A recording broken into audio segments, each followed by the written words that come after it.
In 1941, the world was greeted with the first appearance of the Green Arrow in More Fun Comic issue number 73.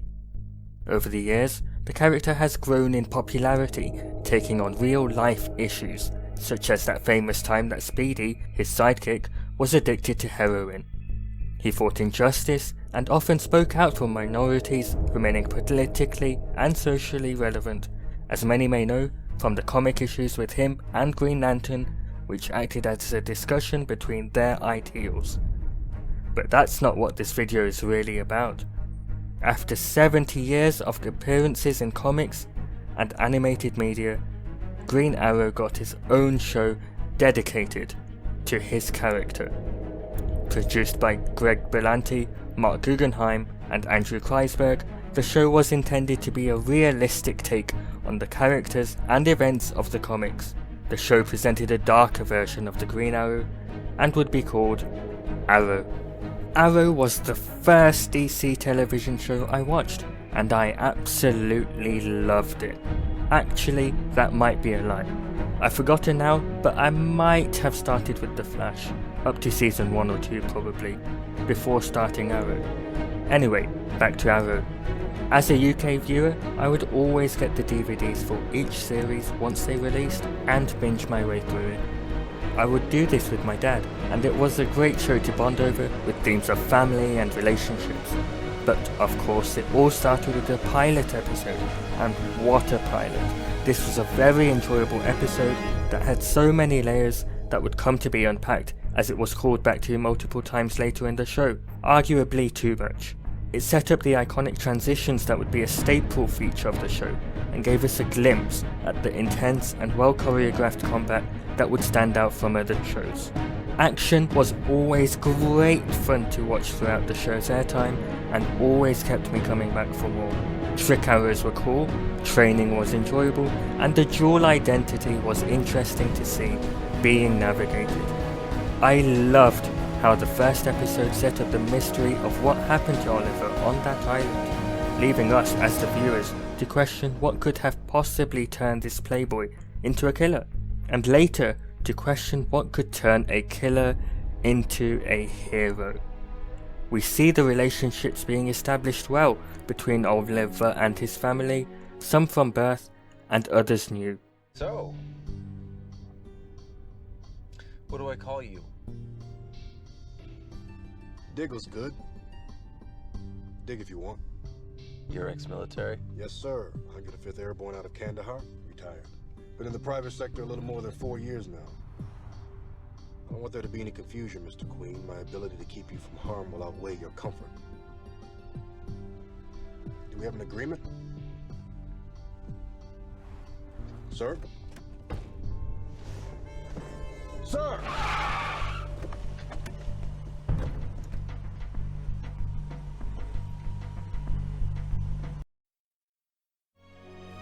Conspiracy and corruption. Secret societies and the overall mystery were a large part of the excitement of the show. It's a tale as old as superhero dramas. Who is the secret identity behind the mask?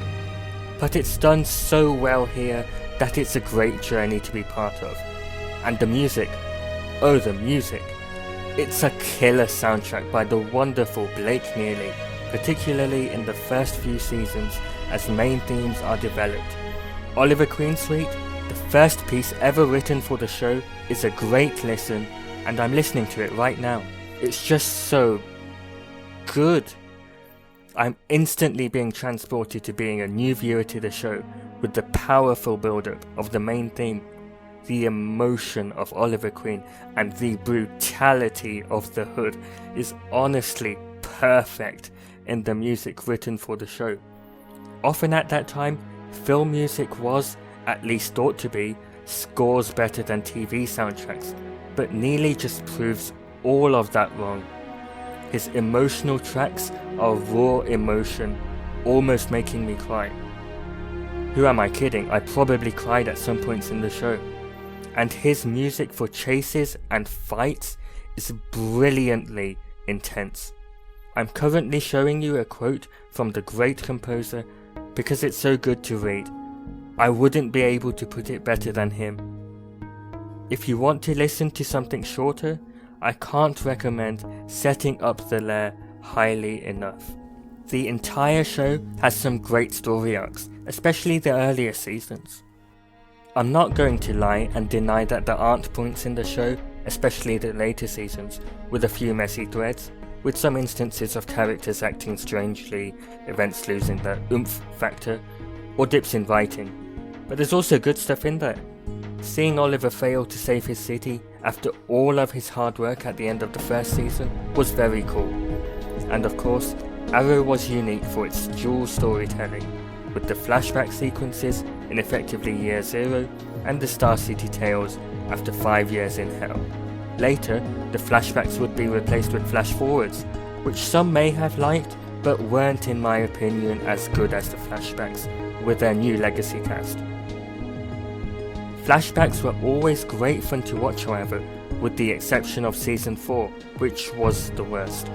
Villains were often dark, and the conflict between all the antagonists was fun to see. Deathstroke is a personal favourite, along with Anatoly KG Beast Kniazev and the Dark Archer. But Arrow could also speak to people on a deeper level. It wasn't just a hero versus villain tale, but instead would not shy away from issues and traumatic events, grounded with depth. We could see characters working through issues like the death of a child or a parent, alcohol and drug abuse, poor parenting, affairs, and more over not just one episode, but multiple, or in some cases, seasons. This is how you make a realistic superhero crime drama. Have a spectacular cast of well-developed and developing characters, give them all time to shine, add in cinematic action and thrilling music for a great, well-directed story with depth. I love how the creators of the show thought, you know what, let's have meaningful deaths, and if we bring back these characters, let's explore that properly.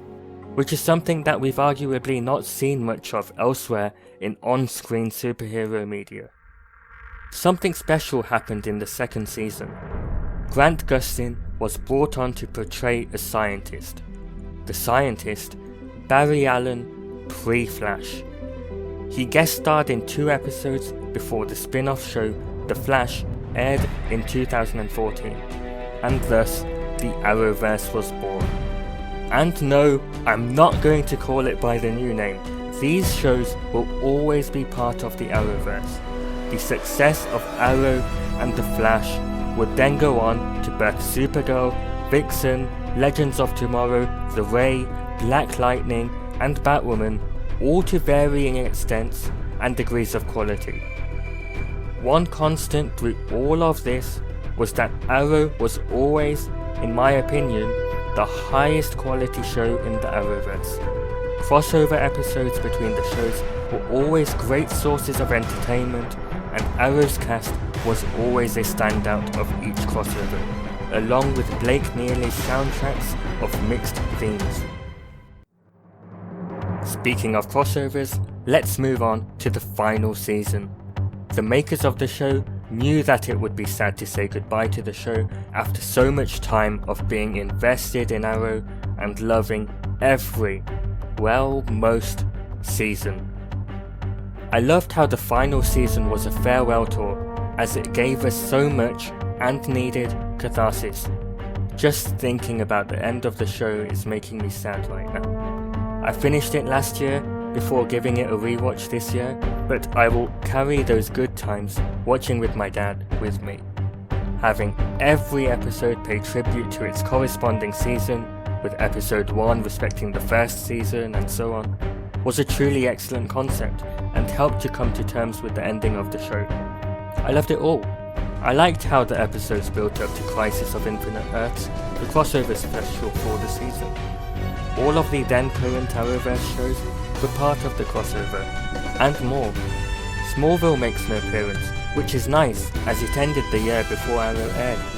I'd also seen most or parts of the shows and movies that made appearances, including the old Flash show, the 60s Batman show, Superman Returns, Jonah Hex, Birds of Prey and Titans. I did find Oliver's first death underwhelming. I felt that his death should have made me cry. It was a great touch that Oliver finally became someone else, something else, when he became the Spectre. Well, I got my wish with his sacrifice when I had tears forming on my face. He left behind the ultimate legacy with a huge change to the multiverse.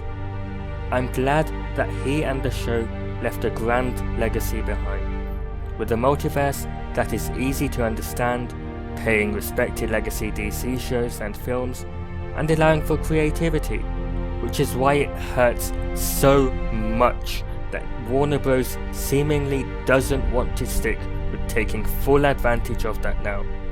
It was a great ending to the character, especially after him saying to the Flash early on that you can be better because you can inspire people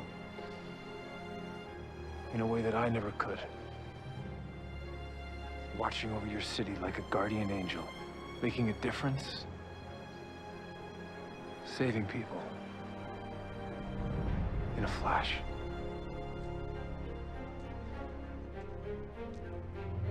Take your own advice. Wear a mask.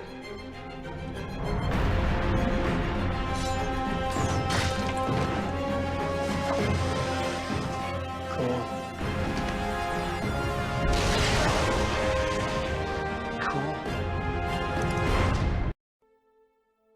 in the end, he inspired so much more than he could have ever imagined.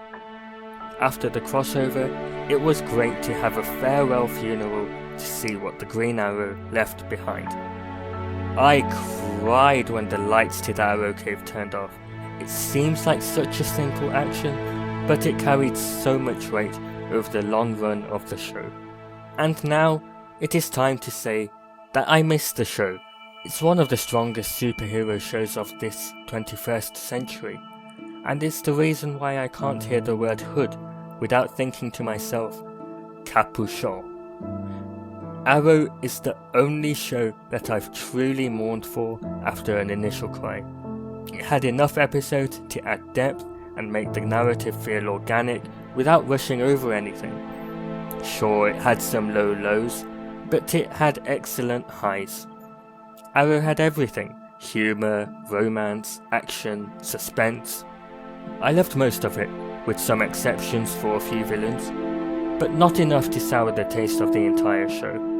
In the end, I'm lucky that I was able to experience the joy of the entire run, because I know that it wasn't for everyone. But while I say goodbye to the show, the truth is that this is still just the start of seeing the Green Arrow being portrayed on the live action screen. I can't wait to see what's in store for the future.